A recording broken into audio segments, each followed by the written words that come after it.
right, so we're finishing up one or standard one from the essential standards.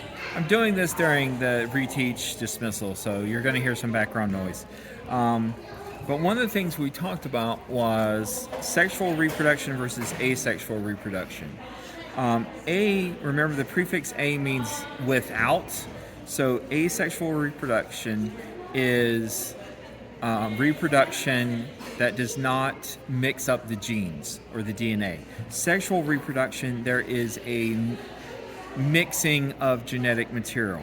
So for example, in animals, plants, there is a ovum or an egg from the female of the species, and there is a sperm or a pollen from the male of the species, and they each are haploid.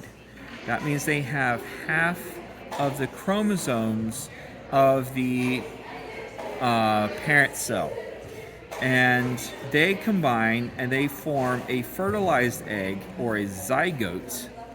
Okay, and it will have a total, in this case, of 46 chromosomes. Now, in asexual reproduction, you're creating a clone. The genes are identical to the original parent. So, for example, a skin cell, you get cut and your skin cell has to make new skin cells. So they do that in a process called mitosis.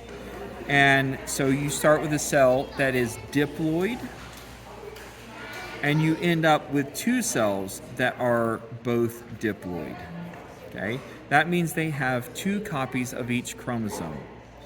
All right? Now, you can also, with some trees and plants, you could take a cutting, like you cut off a small branch, and then you could root that into some soil or maybe a cup of water, and it will grow roots, and then it can grow into a whole new tree. But it will be genetically identical to the parent tree. It will effectively be a clone. Okay? Now, you might also have a bacteria cell.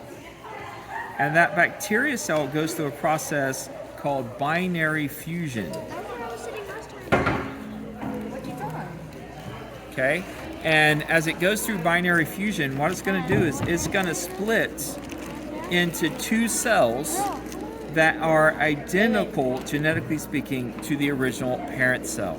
So that's the difference between these two modes of reproduction.